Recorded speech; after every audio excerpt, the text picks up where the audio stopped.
ধর্ম অর্থ কাম মোক্ষ এই চতুর্বর্গ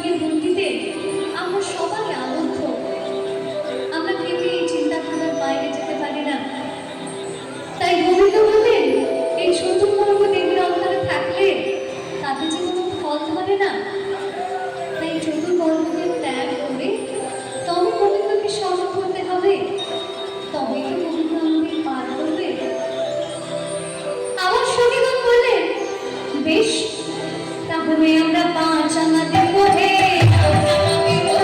পাঁচ আনা দেব হে, সখীগণ মিলে পাঁচ আনা দেব হে, সখীগণ মিলে পাঁচ আনা দেব হে। আমি পাঁচ আনা লই না, পাঁচ আনা লই না, আমি পাঁচ আনা লই না, পাঁচ আনা লই না, পঞ্চভূতের আনাগোনা পাঁচ আনা লই না, পঞ্চভূতের আনাগোনা পাঁচ আনা লই না।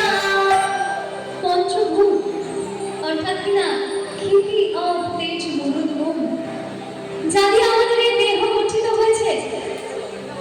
গোবিন্দ বলছেন এই দেহ তো নশ্বর, আজ আছে কাল নেই। এই দেহে পঞ্চভূতের অবস্থান আছে মানে আমাদের দেহ আছে, আর পঞ্চভূত নেই মানে আমাদের দেহ নেই। তাই বলছে ঘাটে পঞ্চভূতের আনাগোনা, এই ঘাটে তো পঞ্চভূত আসে আর যায়। তাই আমরা কেন দেহের মায়া করি? তাই গোবিন্দ বলছে সে মায়া ত্যাগ করে গোবিন্দ চরণে সমর্পণ করো, তাহলে তো গোবিন্দ পার করে। এরপরে সখীগণ বললেন বেশ, আমরা 6 আনা দেব। গোবিন্দ বললেন তাতেও হবে না, কারণ ষড়রিপু বশ মানে না যে, তাই 6 আনা কেমন করে পার করি? সখীগণ বললেন বেশ, তাহলে আমরা 7 আনা দেব। গোবিন্দ বললেন দেখো বাবু, 7 আনাতে পার করতে পারবো না, 7 সমুদ্রে ঠিক লাগবে আমার জীর্ণতরীতে, তুমি যে ডুবে যাবে, তোমাদের মহামূল্যবান প্রাণ যাবে, সেক্ষেত্রে কলম মতো এই মাঝে নামেই আসবে, তাই 7 আনাতে পার করতে পারবো না গো। সখীগণ বললেন বেশ, তাহলে আমরা 8 আনা দেব হে, 8 আনা দেব হে, 8 আনা দেব হে, 8 আনা দেব হে, অষ্ট সখী মিলে 8 আনা দেব হে, অষ্ট সখী মিলে 8 আনা দেব হে। গোবিন্দ বললেন 8 আনা? ওমা, 8 আনা মানে তো যাকে কেউ জানে না গো। ভাবুন একবার, গোবিন্দ তো স্বভাব চতুর, তাই চাতুরি করে সখীগণ বললেন 8 আনার কথা, আর গোবিন্দ তাকে বললেন 8 আনার কথা, অর্থাৎ যাকে কিনা কেউ জানে না। তাই গোবিন্দ চাতুরি করে বলছেন আরে 8 আনা, 8 আনা, 8 আনা, 8 আনা, 8 আনা, 8 আনা, 8 আনা, 8 আনা, কেউ জানে না প্রাণের টানে, 8 আনা, 8 আনা, কেউ জানে না প্রাণের টানে, 8 আনা, 8 আনা। সখীগণ বিরক্ত হয়ে বললেন মাঝি, তুমি 8 আনা মানে বোঝো না? 8 আনা মানে হলো কি 1 টাকার অর্ধেক গো, অর্থাৎ কিনা খণ্ড টাকা। এই খণ্ড কথাটি শুনে গোবিন্দ আবার একটু ছাত্রী করে বললেন খণ্ড?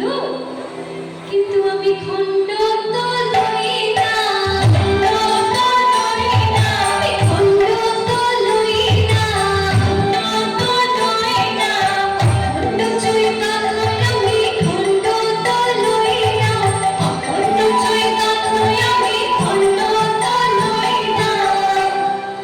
বেশ, তাহলে আমরা 9 আনা দেব হে, 9 আনা দেব হে, 9 আনা দেব হে, 9 আনা দেব হে, ওহে কাছে 9 আনা দেব, 9 আনা দেব হে, ওহে কাছে 9 আনা দেব, 9 আনা দেব হে।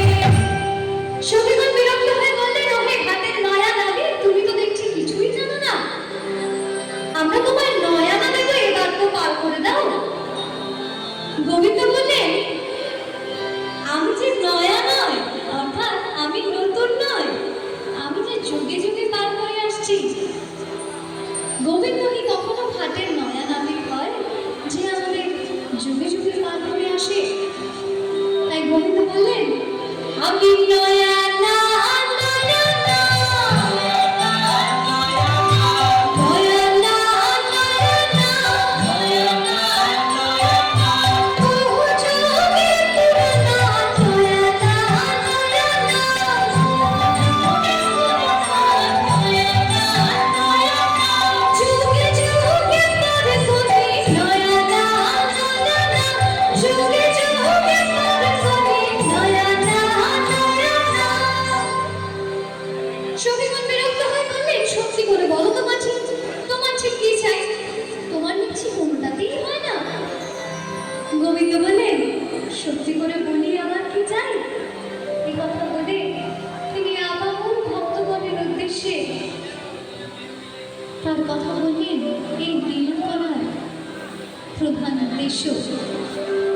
কবি বলেন, তোমাদের শুভমানা দাও না,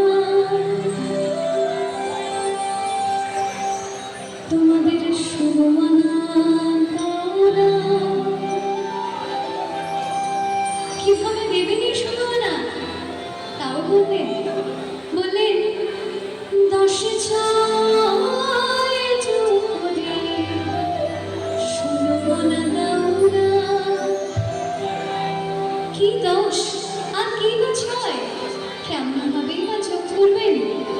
বললেন 10 ইন্দ্রিয় আর সরদেবকে একত্রিত করে 16 আনা করে গোবিন্দ চরণে